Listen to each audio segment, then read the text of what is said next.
This is an Irish independent podcast. Hello everyone, Bits and Bobs coming at you on a Friday. Happy to say we have Conor Doherty with us for the first time in quite some time. Hello. Hello, good to be back. And Conor McKeown, hello to you. Hi Joe. My Teams on my Microsoft Teams tells me the last time we did this was 4th of February, this trio. What? Really? Yeah. Now we're back again. Today's the 7th of March. On the 7th of April, it's Monday Masters. We'll have to get together again for that. You're 1 day out, 1 month out. Yeah. It's creeping up all right. Yeah. I know it's a little bit early in the golf season, but for those who follow it, I think this tournament, the Arnold Palmer, is kind of the start of a lovely little sweet spot in the PGA Tour calendar. You go from here to the players at Sawgrass, and then some players have a down week. The Valero's on, and I don't know, it's just that time of year where everything starts to look a little bit more Augusta-ish. Larry and McIlroy in very decent form. Yeah, I watched them yesterday. They were out late and they got the better of the weather, which kind of coloured the scores, because I watched Ludwig Ober and Scotty Scheffler playing earlier in the day, and they looked like they were playing a different sport. But Larry has had a third different driver in his bag for the third round in a row, which is fairly strange for a golfer at this point of the season. Yeah. He had 15 drivers in the range with him on Tuesday trying to find the right one. He had a horrendous drive on 18 yesterday. Really, really bad. Most people who follow golf will know the 18th at Bay Hill, you have to keep it left and you're kind of hitting over that big pond, and if you go right, it's dead. And McIlroy ended up in a similar position, but Larry actually drove it pretty well yesterday. The thing that I was sort of watching out for was McIlroy's putting, because it was so poor at Genesis. And you just wonder whether that was just a bad week and he actually had some very poor putts yesterday, including one on 18 and one early in the round for Eagle that he really should have drained. He kind of got some good putts but missed some bad putts, and that's a bit like, we know Rory McIlroy isn't a good or a bad putter, he's a streaky putter, and his streak at the moment, he just looks a little bit, he doesn't look fully confident over the putts. But having said that, by the time this podcast hits the airwaves, he could have shot 62. So yeah, he has a month to heat up. It's a nice lead-in time. I don't want him too hot now. Unsustainable. Indo Sport podcast at independent.ie. And if you want to follow us on YouTube, then just search at Indo Sport podcast and you'll find us. Allegedly. I think this was a celebration, the three of us getting together, of us doubling our 2025 targets on YouTube already. I think we've doubled your initially a paltry target of 1,000. And just to mention, by the way, very briefly, self-praise being no praise, but I'm just stating facts here. The International News Media Association are having their global awards in New York City in May. I didn't know that was coming. Okay. We've been nominated for an award, believe it or not. Category 7, always a good category. Best New Audio or Voice Product. Oh. We are up against La Nación in Argentina. Right. The Argies. News Corps Australia, Sydney. Is that Rupert Murdoch? He's News. He's not Communicorp. No, he's not. What is he? Is he News Corps Australia? Yeah. Are we up against Murdoch? Yeah, definitely. Singapore are there, courtesy of SPH Media. Their entry is called Sounds of Singapore. You can never write off the Singaporeans. God, sounds good though, doesn't it? Spiritual almost. Sounds of Singapore. Yeah, it's better than Indo Sport, whatever this yoke Yeah. Sounds of Singapore or Indo Sport. And some credit from Stockholm as well. Well, do we know what the criteria is here? No, it's all. Or who the judges are. Are we going over? Well, that's the question. Yeah. I don't know if any sponsor would like to sponsor a week worth of shows in New York, but I think we could, pull something together. Well, if we have the music. Try and see it. We do. We have the big YouTube channel. We can push video over there as well. Guys, yesterday, might we get over there and try and interview John McEnroe or something like that. Or even go over to Singapore to congratulate the winners. Look, it's all about getting nominated. Yeah. There is a push to go over, but I think the likelihood, GAA. Somebody following up on the changes to teams' name during the week constantly said the solution to the GAA team use is simple: bring back A and other. Thanks. Just D. That was a big thing for a long time, wasn't it? A and other. You can't have 8 A and others in a team. Well, you'd have 15 now. Like if you gave managers that facility, that's literally what they would do. That's right. They'll ruin it. And then, hi Joe, love the podcast. My favourite. However, your pronunciation of Penau and Movaka was terrifying. Keep up the good pod, says on. Yeah, I'd one or two comments about my efforts to go through the French team yesterday. What was it, Penau? Was it? Penau. I'm not sure what I called them. I made a terrible decision. I started, so I had to finish. I hadn't planned to go through the French team. And then I sort of said, do you not do this on television as well? They've ram us there at full back, and then I was off, and I made a mess of a few of them. It's bad. Are you and Dave McIntyre not in a phonetics WhatsApp group or something like that? No, I don't have to worry about phonetics. Yeah, fair enough. I don't do any of that stuff. So, but isn't it an indictment that I did French, honours French, 6 years in school, and actually was all over the shop reading 15 French names? It's kind of a humble brag there, wasn't it? I did honours French. No, that's not my point. I would have been diligent. I did my homework every night. I paid attention. Yeah. And the education system 6 years on left me basically wordless in the language. Yeah. And not much better in Irish, having done it for 14 years and done my homework every night and paid attention in class and done exams. And I've emerged with nothing. So it's the education system's fault. I guess I'd have to conclude it is. I held at my end of the bargain. I did what you told me. And I came away with zilch. If you put those same amount of hours into private lessons to actually teach you how to converse off those languages, you'd probably be way stronger. Kieran, would a teacher care to disagree? Clearly, you couldn't say, well, the curriculum really did well there. But look at you now, you're an award-nominated podcast host. Yeah, that's true. In English, though. Do you know? But what did you say wrong? Like what? Are we sure that you're not right here? I think Penau was correct. I don't know what I said yesterday. I got myself into a fluster. You know when you get a bad momentum doing something, you just have to keep going. I think I did one of their flankers who can also play centre was picked up upon by someone. That doesn't matter. Anyway, so few things going on in GA which are interesting. I'll start it off though. There have been tweaks to the new rules, and also there's a Newbridge or nowhere situation really brewing now in Antrim. But just on the kind of almost concerted GA managers, we're not happy with the rules effort over the weekend. We had an email in from Ian in New York. Ian, might look you up. I've never written to any podcast I listened to before, but the GA manager complaints struck such a nerve, I felt compelled. Who is Robbie Brennan to decide what Gaelic football is? Oh, sorry. I thought that was the end of the sentence. No. He's the Meath manager. Football has changed at several times throughout history. The ego of these guys to think that football should be played in a way that suits them. Have they forgotten why we are in this position in the first place? It wasn't the fans and players who decided the only way to win a game was to get everyone behind the ball or hold possession for 5 minutes at a time. These are the same men who refuse to let the players talk to the media. They are responsible, more than anyone, for killing this sport. Legally, I just want to say we're not talking about Robbie Brennan here in this instance or for the rest of this email.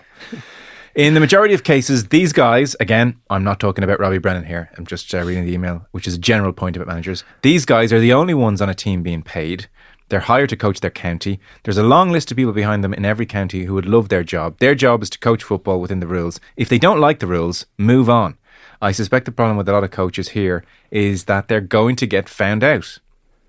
It's a lot easier to coach 14 men behind the ball than how to play an expansive game, and they can't hide anymore. Football is for the players and the fans. It's not for the coaches. Management by its nature is transient. Managers come and go. And in reality, as Michael Murphy said, active players are the last people who should be asked about the game. They are rightfully going to be selfish. What's worse is these are grown men who understand what the FRC were trying to do is for the greater good, and yet they still can't afford any patience to them. Why is that? Is it because of a rampant selfishness they might lose their paid job? I'm sure most of these managers are great people and they give so much to the GAA in general, but they would do well to remember their roles are a privilege and in most cases remunerated, while players and fans hand over their time and their money every weekend, and for too long they get very little in return. Regards, Ian from New York. Wow. Well, like there's a lot to take in there, but I would kind of agree with the sentiment. Like there is a greater good at play here. You know, like is it important that you're able to tell your goalkeeper how much time is allowed waste when he's taking kickouts into the wind?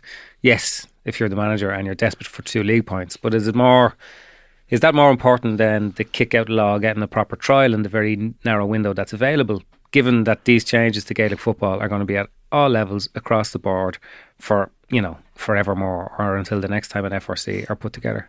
But the other thing is, my problem with people having to go into county managers is that there was such a chorus of disapproval last week.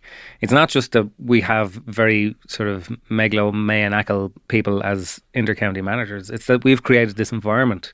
It is ultra competitive. It's totally cutthroat. You get abused and no thanks whatsoever if you don't win. It's a very, very black and white space. You either win and successful, or you're not.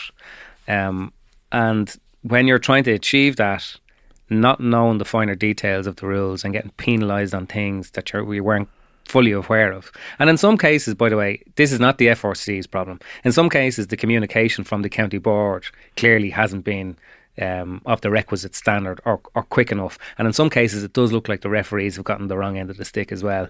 So there's a lot going on here, but I think through all the debate, we can't lose sight of what the greater good is here. I think there is from what I can make out, there's an overwhelming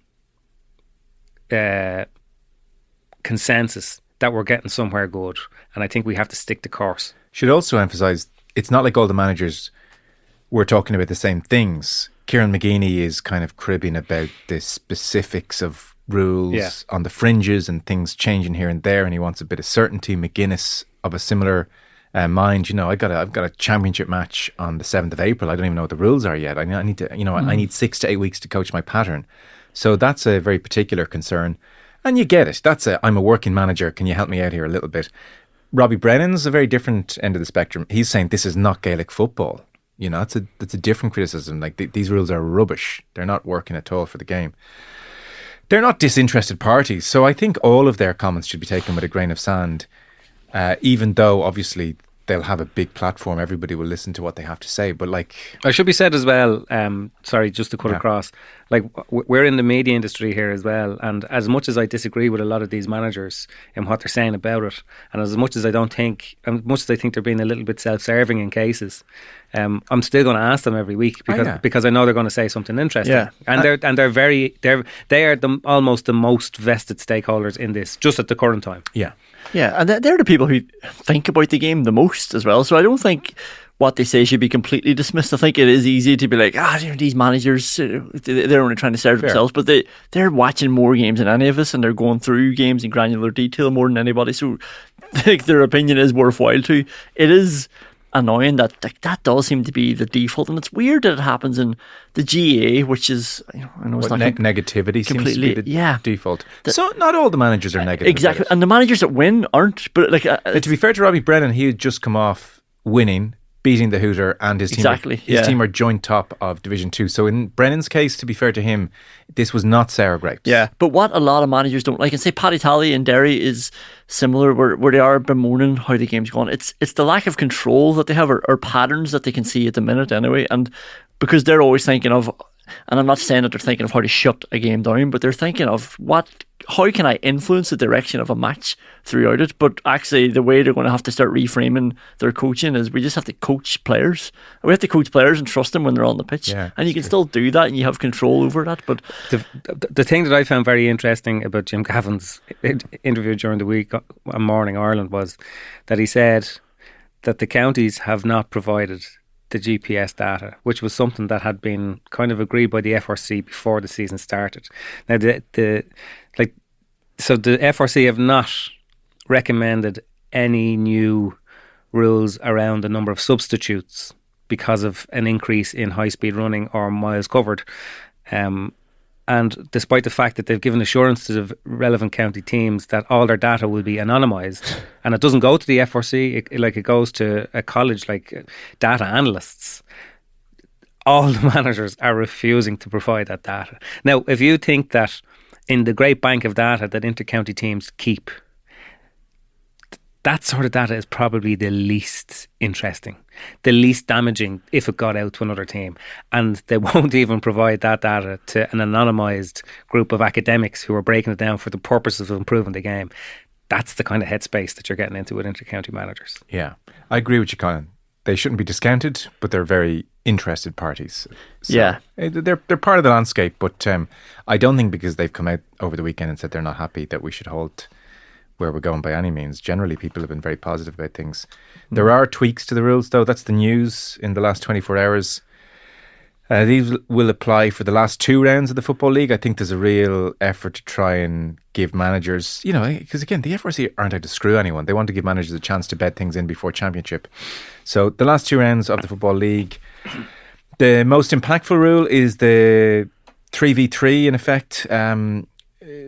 Basically, if your goalkeeper goes into the other half, you still need to have 4. Yeah. So that's the biggest difference. So you need to have 4 players in your half at all times. And fair enough if you want to send your goalkeeper up, but another outfield player is going to have to come back.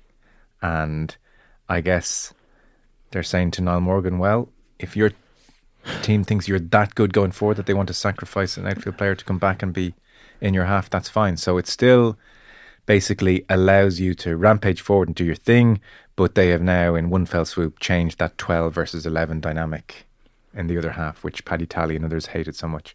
That seems to me quite a sophisticated way to deal with that problem. It's a brilliant way of dealing with the problem, because I don't think they want to nobble the goalkeepers in that way. I don't think you want to be that restrictive. If a goalkeeper wants to come up and you think that him getting on the ball, there is a bit of innovation there. As you know, as somebody like Ethan Rafferty is a brilliant foot passer of the ball. He set up a brilliant goal last week for Armagh against Dublin. But the problem, I think, with the 12v11 was it was very prescriptive. So it meant that when teams were crossing the halfway line, they were slowing the ball down, waiting for the keeper to come up. The opposition defending knew that they were at a numerical disadvantage, so the first thing they would do was get into shape. So that phase of the play became very, very prescriptive. It wasn't very transitional, it wasn't very quick, it was very zonal, and there was a lot of sideways passing around the outskirts. And part of that had to do, and like, if you look at the statistics that the FRC have sent out over the last few weeks, it will tell you that the number of kick passes hasn't really gone up. And there's a few different reasons for that, but partly I would imagine that it's, say, versus the intention of all these rules, that when teams get over the halfway line, the kick pass into the full forward line, the odds of getting a score off that are far less than if you actually slow the ball down and wait until you have an extra player. And that's why that was happening. So theoretically, I think that attacking phase of play won't be quite as kind of prescriptive or structured or kind of preempted, if you want to put it that way. Yeah. I always think it's funny that they're so concerned with allowing the goalkeeper to come up to the other half still. Like the words it's used is innovation, or it's part of the evolution of the goalkeepers. And Jim Gavin's often referenced, like, I like that how that game evolved that way, but that's not what goalkeepers were doing. They weren't going up to the opposition half and walking around and picking up handy ball unmarked. The way they had evolved was that they were directing play from kickouts and dictating play in that way. And they were also driving out from the back for quick attacks, like a sevens goalkeeper almost. But you can't really do that anymore because of what happened, because of how it actually evolved. That was the problem with the game then. It's like, let's use the keeper as a spare man. Yeah, the spare man is the word. The fundamental benefit of bringing your keeper out up until all these changes was it's an extra man. Yeah. So now that's gone. Yeah. But if you really back your keeper and want a 12v12 with your keeper involved, hey, have at it. Yeah. So it'll be fascinating to see how many keepers continue to come forward. Congratulations to Stephen Cluxton on the All-Star then as well. Yeah, well, indeed. I would presume now the vast majority of keepers will stay at home. There's no numerical benefit. Yeah. The only thing is you can probably look at somebody like Ethan Rafferty, who, like, he's so good at when he actually delivers his first pass, busting out of defence so that nobody picks him up. So he will actually create an extra man in the opposition's half of the pitch by getting there quicker than do you know what I mean? So I still think it will happen. I think there will be a small bit more of that, but it's not a requirement now. No. That's the point. Yeah. It's that if you weren't committing 12 players to attack, given the opposition were always going to defend with 11, you're kind of not attacking properly, whereas now it's not necessary. Yeah. Again, very sophisticated move, I think. There's a few other amendments, none of them though are going to rock your world overly. So they'll be in effect for rounds 5 and 6 or 6 and final. 6 and final. Yeah. No, 6 and 7 and final. Oh, sorry, I thought you meant final round. Yeah. 6, 7 and final. Yeah. Okay. So there's a Newbridge or nowhere situation brewing up in Antrim. Antrim will play Armagh in Ulster on the 12th of April, which will be when Conor McKeown is enjoying moving day at the Masters. 7 o'clock. So the issue here, unfortunately, is the Casement Park debacle goes on, and Corrigan Park holds 4,000 people. And there were some initial murmurs, Ulster Competitions Control Committee sort of saying, listen, when you take into account season ticket holders, Armagh have a lot of season ticket holders now, more than they had last year for obvious reasons. When you take in tickets that we have to give to players as part of the player charter, match officials, sponsors, media, very, very quickly we've exceeded capacity. And Antrim kind of came in and said, well, listen, Corrigan Park, we're playing it there. And Antrim sort of expected up until this week, really, that it would go to Corrigan Park. The feeling was, look, we've put our foot down a little bit, it's going to be Corrigan Park, and GAA will just have to live with it. But yesterday, the Ulster Competitions Control Committee released all the fixtures, and Antrim versus Armagh on the 12th of April will take place at Pork Esler in Down. Apologies to any sponsors I have not mentioned there. Is Pork Esler? Yeah, it is, yeah. Who was it again? JBWX. Pork Esler in Down. And so Antrim have kind of reacted with fire and brimstone. They have said, we're not playing this game at Pork Esler. Not happening. And the GPA have rowed in behind them. GPA stands fully behind the Antrim squad. They spoke to both camps.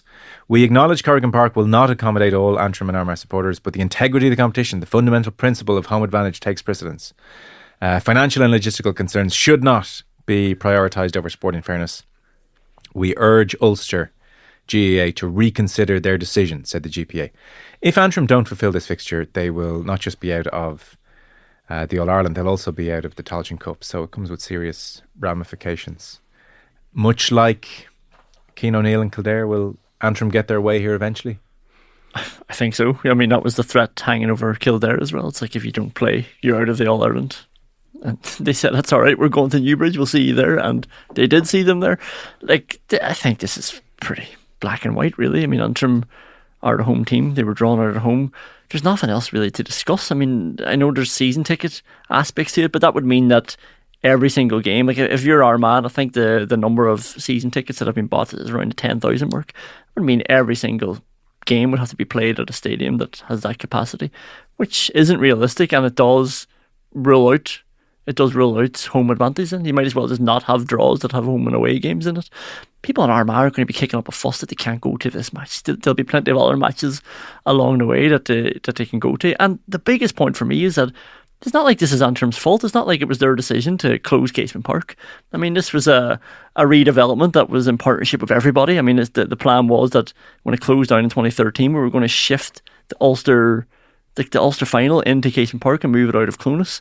And then it obviously got held up with objections, and then they came back with a different plan, and then they couldn't get planning approval for that because the Northern Ireland government had dissolved, and then that carried on then for another few years. Like, this isn't Antrim's fault that they're left without Casement Park, which could obviously hold like an Armagh game, but like, this is their stadium now. This is the reality, and this has happened before with Donegal in 2013 with Donegal against Tyrone. I remember they were trying to move that game out of there. It happened with Antrim a couple of years ago when they were playing Cavan.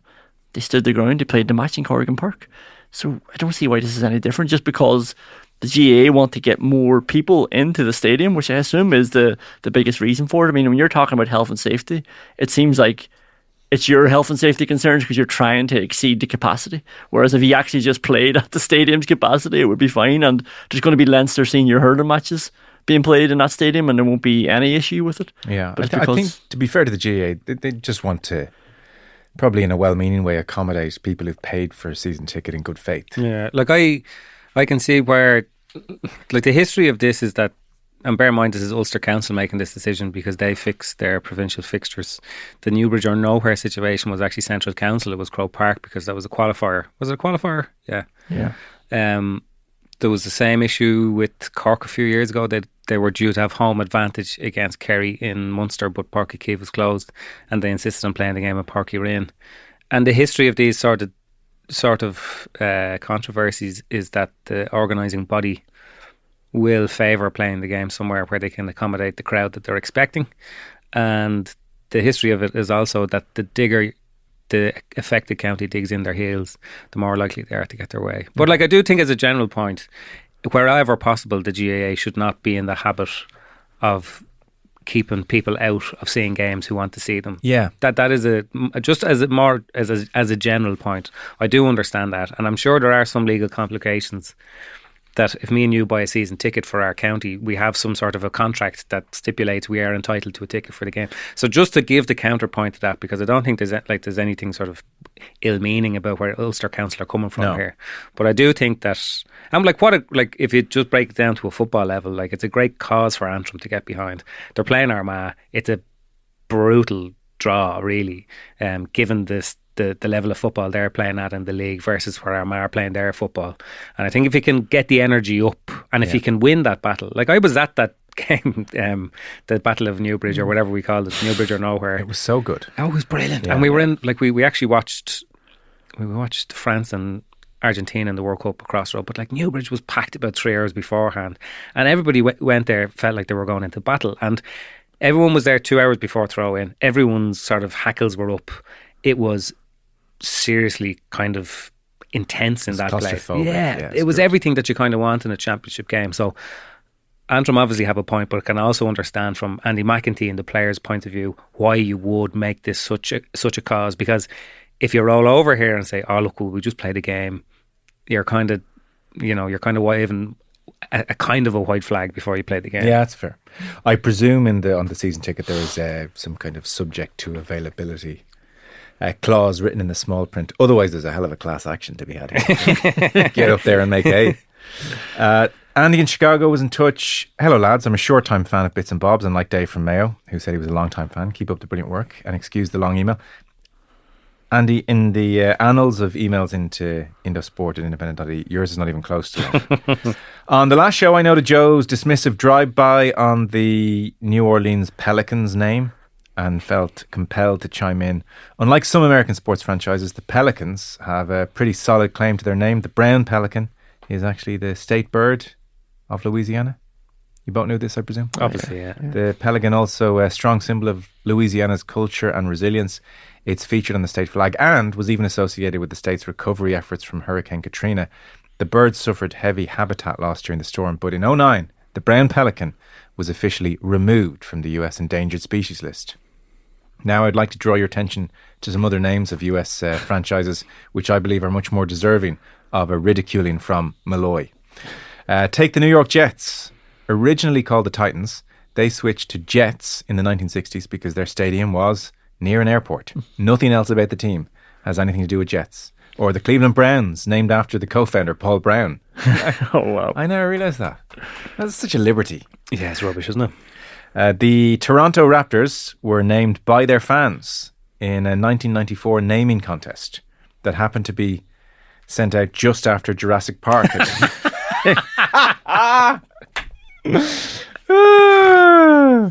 And when was the last time you saw a lion roaming the streets of Detroit? I think lions is that's good though. Is okay though. It even looks good in the helmet, so you go with it just for that. Yeah. So I looked into the Toronto Raptors, and Andy in Chicago is pretty much on the money. In 1994, fans were asked to submit their preference for the team's new name, which resulted in a final list of 10 options. The Beavers, the Bobcats, Dragons, Grizzlies, Hogs, Scorpions, T-Rex, Tarantulas, Terriers, Raptors. On the 15th of May, the name's moniker, the Toronto Raptors, was unveiled on Canadian national television and was generally agreed to be as a result of Jurassic Park. Mm. And their gear was purple as well, wasn't it? It gives a kind of a Barney the dinosaur kind of a vibe. Yeah. It's a unique name though. I think that's less deserving of ridicule because they've just become their name. This is like the old GA arguments, especially in the North, where the Unionists would be given out about a club being named after a former Republican. It's like, but the 4-year-olds that are going there now aren't, chanting whatever they were chanting back in the day. They're playing Duck Duck Goose. They're like, the club is just that name now, and the Raptors are the Raptors. But the Browns one, you're right, is a serious liberty. I think Lions, like everybody wants to be a lion. Like every club, every sport wants to have some sort of affinity to what a lion stands for. But I'm not hating on the Raptors anyway. Yeah. There was obviously Europa League last night. Real Sociedad won, Manchester United won. I sat down to watch this at 8 p.m. That's bleak, is it? But it was 5:45. It's the best way to watch a United game. It's a joke. That's 5:45 business. Yeah, I planned my whole evening around it. That's really good. Yeah. But then when I saw it, it was 1-1 and I'd missed it. How did you manage to avoid the result? That's an incredible level of... Bedtime routine. Oh, very good. And I saw it was 1-1 and I suddenly had 2 free hours ahead of me. I was bloody delighted I'd missed it. Do you know what I mean? Sitting through this lot again. Yeah. So anyway, Dave in Cork emailed in, anti-Manchester United van on the anti-Manchester United vibe on the podcast. Hi Joe, big fan of the podcast, brilliant content and chat. Have to say though, I sense an anti-United vibe in both the Indo's written pieces and also on this podcast. Real urge to take digs at Amram. Can we step back for a minute please? He took a job that in reality he didn't want until the summer and now is somehow expected to work magic with a squad of players incapable of adapting to his methods. Woeful bunch with attitudes to match. How about some impartial perspective, eh? You lads, especially yourself, Joe, are at pains to defend Postecoglou. Why? What's the difference? Why aren't United's growing list of injuries highlighted? And then he has a cut at Damien Delaney, who thinks his Manchester United hatred is obsessive. Word is down here he's a Liverpool fan, says Dave in Cork. You'll probably ignore this, but I'd be interested to get some feedback. United hits aside, keep up the great work, says Dave in Cork. Great tactic. You won't read this one out of it. Yeah. He had me there. I wasn't going to, Dave, and then you had me with the days of the anti-Manchester United stuff is kind of dead and buried though, isn't it? Like it's kind of like you don't kick somebody when they're down and they're... you do a bit. Remember the glee that people used to have about hating? Like people used to bound out of bed in the mornings to hate Manchester United. Well, that was because they were so successful. But they're getting a good kicking now. But geez, Dave, they deserve it. Like, well, Dave joined in. He just called them a woeful bunch. They're horrific. I think he's like, why the digs at Armagh and not Postecoglou? Look, the club's in a dire situation, and you can't but like almost mock it. You know, the restrictions on sellotape use at Carrington. Like, this is a real thing. Yeah. Meanwhile, they owe 300 million pounds on transfers that have already failed. Yeah. On Amram, as opposed to Postecoglou, I defend Postecoglou because he showed he could get this team playing brilliant football. He's kind of demonstrated that, and he demonstrated it at Celtic as well. But with Spurs, it did translate to the Premier League. And for a lot of the season, he had scored and conceded the exact same number of goals as the previous season. They were just coming out the wrong side of games. And the injuries that he has suffered are colossal, way worse than anything Amram has had to deal with. So I just thought there's enough there to say, well, don't get rid of this guy. Because to be fair, with Postecoglou, I wasn't saying he's a god. I was just saying don't sack him. Because that was some of the talk. He's under pressure. It's also fun. Yeah. I don't have no strong feelings for Spurs, but I'd be more inclined to watch them than most other Premier League teams if they were on the television. That's a part of it. Whereas United are painful under Amram. Amram has just made a mess of this thing so far. Here's the specific thing with Amram. The naivety to come out on day one and say, I only play these tactics, even though they don't suit the team. That was naive in the extreme. That spoke of somebody not used to managing a really big club where every word is scrutinised. Because now he's stuck. He should have said, look, I prefer this type of tactic, but I'm not averse to changing when the occasion calls for it. So now even if he wants to mix things up because it's right for the opposition he's against or because the players he has on a certain week just it's not adding up, the formation he's going with, he now looks like he's almost in panicking if he changes, you know? And then imagine he changes formation and they lose and he switches back to his original one the following him, or does he stick with it and lose another one and then it'll just unravel. And so that was unbelievably naive on his part to say, well, I only play this way, I only do it this way.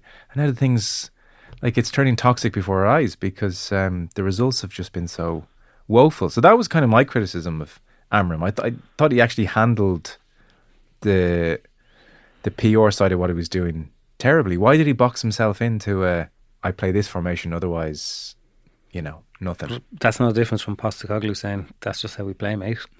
But Postecoglou will play different formations. He tried 5 at the back. It went horribly at Goodison. But that wasn't, so if Postecoglou had done what Amram did, and then at Goodison, he went to switch to 5 at the back, which he did. If Amram does that now, it's like, he doesn't. He's abandoned his principles. He's completely. He's at sea. At least we respected you before when you were sticking to your principles. Now you're a loser, and you don't know what you're doing. Yeah. So yeah. I just think he's mishandled the situation for himself. He's created an extra layer of trouble for himself. My sense of United now is that they're post scrutiny or analysis when it comes to this kind of stuff, because Like, they're on their 8th manager now since Alex Ferguson, and they can't all have been rubbish. Do you know what I mean? And they've signed 100 players since then, and they can't all have been bad. And it has to be. It has to be the environment. Like, it has to be the environment. There are players who've come to United from clubs who have had great form before and after being at United, and it just strikes that the place itself is so utterly. Now, I'm saying this from a million miles away. Yeah. But like, eventually, we're going to have to say, like, had they hired, Pep Guardiola 10 years ago, would they be in a better position? I don't know that they would. And to be fair to Amram, that's the ultimate defence against any criticism of him, is that the place is a graveyard.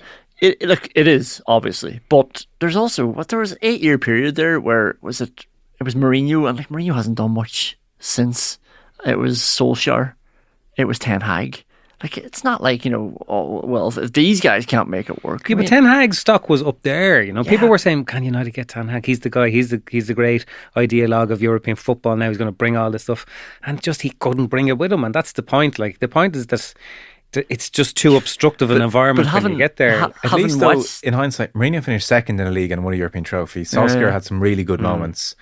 I mean, Ruben, this is the way we play, and even though it's rubbish every week, I'm sticking to it. And none of the players seem to. And no one seems to be good at it, and we're just doing it.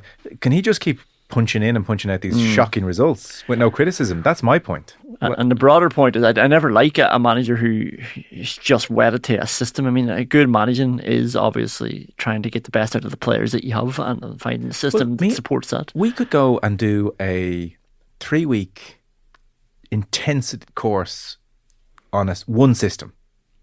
Yeah, and say, that's how I play. That's how we play. Yeah, and just tell everybody, like, this is how it works. Yeah. So just get used to it. And then Pep here, he's made 4 tactical changes during the game to counter your systems. Yeah. No, we stick to our system. And because what's good about that? That's as well as that. That's kind of the culture of kind of analysis that we're in now. Because no sooner has a manager like Amram, or back when it was Ten Hag, or whoever, Maresca, been linked with one of the top clubs, then we're all reading pieces in the Athletic about this guy. This is what he does. He plays with inverted fullbacks, as if they've solution. They've reinvented. But like, the reason that they did that, or the reason that was that particular formation, playing those players with that club at that particular time, was a good way to get results in that league. It's the whole point of sport. It doesn't stand still. Yeah. Whereas Amram has pitched his tent and said, for the next 40 years, exactly. no matter what happens in the game, this is what I believe in, and it's right. Yeah, and it's crazy. And a lot of these young managers obviously look up to the like of Pep Guardiola. Pep was playing with no striker for a while there with City, winning leagues. How that becomes available, it's like, well, all right, we'll make that work then. I know it's not my type of player, but we'll make it work, and we'll win a Champions League doing it. Yeah. So I definitely don't think Amram's above criticism here. In other news, we should mention things going on. Charlene Maudsley has withdrawn from the European indoors with a hamstring. Gregor Townsend has expressed concerns to World Rugby over the 7-1 split on the bench. What? Of all the confected nonsense that rugby comes up with, this is the most recent. Confected. People, I was reading during the week that somebody was spooked by the 7-1 split, and people talking about it now like it's part of the lexicon, like 7-1 split. What sort of? Ireland are one of the few teams still going with a 5-3. Sorry, why is that? That's a really good talking point. Is it? Yeah. Know your audience, Conan. The 7-1 split. Jesus, lads. That is in any sport, including the 2 that you primarily cover, the bench is the most of substitute benches. Rugby has the most interesting story to tell, more so than a soccer bench, more so than a GA bench or a hurling bench. Yeah, because the positions on the pitch are more sort of prescribed, less fluid. Yeah, 7 forwards and 1 back. Yeah. So think how easy it is for any of those backs to have an injury. Yeah. So, and then a second one. Yeah. What do you do then? Who knows? Stop. Whereas on 50 minutes, are you telling me at 50 minutes when 7 forwards line up to come on together to smash into Ireland, that's not an interesting component of the game? I'm on tenterhooks. Unbelievable. Actually, I'm getting more and more interested because... And Ireland, I mean, spooked would be a strong word, but Ireland only ever play 5-3, the traditional 5 forwards, 3 backs to cover, scrum half, out half, and then a utility back of some kind to cover the backfield positions. And why do we do that then? Clearly it works for us, does it? Yeah, it works for us. But like, it's also convention. I mean, this is all quite a new thing, the 6-2 and the 7-1 thing. The first time the 7-1 thing happened was the World Cup in 2023, South Africa. And that's did what, it. sorry, that was bomb squad as well. Yeah. So 7-1 bomb squad. Yeah. So, And now they also call their 6-2 split bomb squad. right. But 6-2 is a departure from the traditional 5-3, which has been there for a long time. Okay. And Ireland have been a 5-3. We're orthodox. We also don't have the giants. We don't have the DNA to... It's in South Africa's interest maybe to have 7 forwards because they've got so many of these giants. We don't have that many giants. Do you also not need versatile backs then? Correct. And this is the gamble that they're taking. Yeah. So in the first 2 minutes, France could have Anton Dupont run into Thomas Ramos and they both have to go off with a head injury. And they could cost them the game. Or they get no injuries in their amongst their backs. They freshen things up with Luku, their one back on the bench at some stage. And they bring on 7 heavies to wrestle the game away from Ireland with we had thought maybe 5, but now 6 forwards. So we've moved to compensate. This is like a game of chess. They named their team before ours, about 2 hours before. Who knows if Ireland were going to go 6-2 either way? Who knows if they reacted when they saw the 7-1? 7-1 is very extreme. 6-2 is becoming a bit more mainstream. So I'd go 8-0, just really ramp it up altogether. But like, you might as well, like, whatever about injuries. Sorry, that's far more interesting than any conversation you'd have about a soccer substitutes bench or a GAA bench, no? Stop smiling at me like that. Who has conversations about a soccer bench? We do when Pep... Exactly, that's the point. When Pep doesn't fill his bench, remember, because I don't have enough players. Like, what? So Gregor Townsend is saying this is not in the spirit of rugby. This is not the direction we should be going. We should just enforce you have to have minimum of 2, if not 3 backs. But how, like, they don't come with classifications. Like, everyone knows what positions they play, but how can you say that? Look, what happens if you have a particularly skillful open side on the bench who can also play at centre? Does he qualify as... There'll be certain flankers / centres who'll be hybrid body shapes. I grant you, that's the difficulty. I hated that. Remember, you were covering at the Ireland-Italy match. I was at it, and Italy had to go down to 13 players because a forward got injured. It's like, why can't somebody else just step in? And but they couldn't do it with a prop. Is that why they have the uncontested scrums? Yeah. See, I know rugby. Yeah, but like, sorry, it's a bit, whatever about the injuries. That means if you're a back on the France team and you're having a stinker, you're not coming off because we don't want to bring on. Yeah, you have a good chance of staying on. Yeah. Anyway, Gregor Townsend does not like it. Matt Williams hates it for safety reasons as well. He thinks this will migrate down to lower levels. He talks, Matt's great because he's kind of seen the evolution of the game. He talks about 80s, early 90s, a lot of very serious kind of spinal injuries and scrums. And he just thinks, say this permeates down and you have AIL game and some team are laden down with heavies and they bring 7 of them off the bench and the other team don't. The last 20 minutes, those scrums could get one-sided. Well, if that is the case, then I mean, that's just a ticking time bomb of a sport anyway, you know? Well, yeah. And that's the worst case scenario, obviously. I don't know how likely it is. That's what Matt was saying. Katie Taylor's going to fight Amanda Serrano, July 11th, Friday, on Netflix. Love this Netflix thing. Great. Yeah, we're back. We're trying to figure out, there was no mention of this purse, but like, I mean, I think Katie Taylor was reported to have made 6 million from the last fight. Yeah. This is Netflix again. The only thing is, this is the... It's an all-female card. Yeah, it's an all-female card, and this is the main event. So I don't know the fact that they don't have a Tyson Paul as part of it, whether that diminishes it in any way from a value point of view. But obviously, Katie Taylor. It's funny, like Katie Taylor. I remember reading some people who know boxing very well 3-4 years ago saying, look, now would be a good time for Katie Taylor to retire. And probably as an athlete, in terms of, you know, your peak and everything else, there was a justifiable argument, but like, it's probably up around 80% of her career earnings she has earned since then. And that's the nature of boxing. Like, you become a more saleable asset, you become a bigger ticket the longer you hang around, you know, because people are used to you. They've seen you win, they've seen you lose, and you go on and on and on. But look, I mean, I think, like, it was just an amazing fight again the last time. Yeah. So, and Madison Square Garden, like, I mean, what a venue. Have you been? No, I'd love to go. You said that like a man who knew it there. Jake Paul promoting. Can't have everything in life, I suppose. And then just a last one. FIFA Council met on Wednesday. And the 2030 World Cup, as we know, is going to be in Spain, Portugal, Morocco, Uruguay, Argentina and Paraguay. No, game's gone. Which means the only place left to go, obviously 4 years later, is Saudi Arabia. Yeah, it's just the way it fell. So it seems at Council on Wednesday, they said any other business.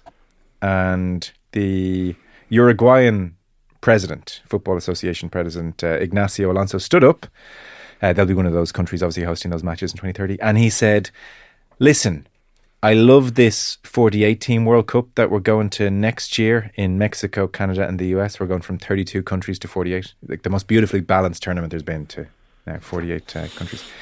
He was like, when you come to us in 2030, how about a 64 team World Cup? So, but at least it's divisible by 4. Like, yeah.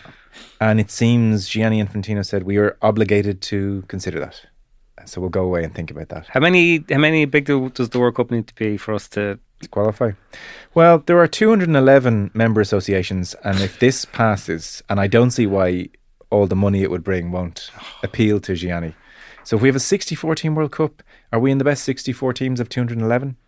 We're somewhere around 60 in the rankings. We're in the parish, yeah. The only problem is we're coming from the European qualification pool, which beef that up, surely. Yeah, but we'd have to get more. Yeah, in Europe.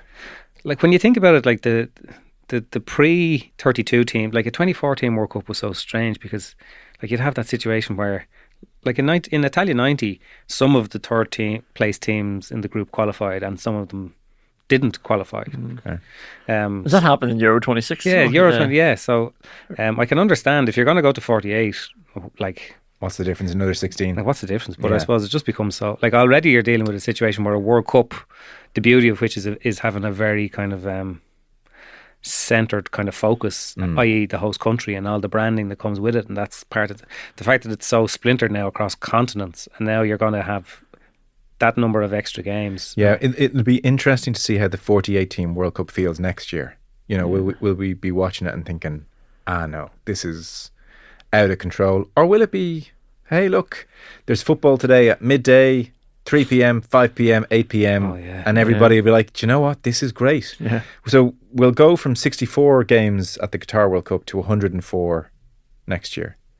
I think if there's no great, like, no, they've ruined it. Because like the group stages, there's a degree with the group stages of, just the more the better. Just a festival of football everywhere you look. Why not? It'll still get down to the last 8, the last 4, the last 2. So you'll still get the amazing kind of moments. Because, you know, our inclination here is to say FIFA, money grab, it's a disgrace, all the rest. But the more I thought about it, I was like, well, maybe Ignacio's right. Why don't we just have 64 teams of the world's 211 for this gargantuan month and a half long festival, and we'll still get all the cream will rise to the crop, and you get more countries have a chance of getting there. 16 teams of 4, you start the knockout round on whatever 64 as opposed to 32. You create an extra knockout round. I honestly don't see the big issue about it. I sort of don't either. Yeah, my instinct was to go shameful, but then I thought, well, actually, maybe. Other than like you're thinking about how you used to consume World Cups when you were a kid, that you had the sticker book and you kind of knew. Yeah. Like I could tell you that the 3 teams who qualified for Italia 90 first were the first World Cup at Italia 90 were Ireland, the UAE and Cameroon, I think, because I had some sort of Italia 90 and you were familiar with all the teams in it, and that's kind of what made it brilliant. But if there's 64 teams, maybe we mightn't be quite as au fait with all the participants. We won't. But it'll just be, there's 8 games on today. Whoa, have at it. Yeah. I'm up for it. Okay. Yeah. I mean, all the bad things about the Qatar World Cup, I mean, the time slots of the games were dream stuff if you wanted to watch football all day throughout the day. Well, Infantino said we will explore the idea further. So let's see how 48 teams goes next year, and then possibly up to 64. Maybe then you call a halt to it. Can you imagine the holy mortifying shame of not qualifying for the 64 team World Cup? Anything else? That's kind of what's done. What's the weekend? Obviously Ireland France will be big. What else is happening? It's only hurling this weekend. It's not gripping anybody. United play Arsenal at the half-4 game Brentford Villa. On Sunday. You just said, he just said Aston Villa. I said Brentford Villa, even worse. Okay. So it's just hurling. Yeah. Premier League, Six Nations. The following week is going to be carnage between Cheltenham and the Football League. Oh, yeah. Up, and then obviously the Grand Slam decider, Touchwood, and all the rest of it. Touchwood. You off for a couple of weeks? Yes, sorry, I'll be off for the next couple of weeks. So I will see you when I see everyone. But I leave you in the capable hands of you. You'll both be standing in as presenters at different both points. Wearing black to mourn you. Connor's reading a Donald McRae book at the moment. Yeah, you'll be interviewing him. I look forward to that. Yeah, really looking forward to talking to Donald McRae. One of my favourite writers anyway. I'd read I'd read Dark. Anyway, I won't get into it until I interview him, but looking forward to interviewing him because his book, which I'm nearly finished, is absolutely brilliant. Great. And what are you presenting? GAA, I presume? Try to get Anthony Tuchel or Sean Murray Locker or something as well. Do. Yeah. So I'm off for a few weeks and I'll see you. But in the capable hands of Conan, thank you, and Conor McKeown. Thank you, Conor. Thank you, Joe. All right.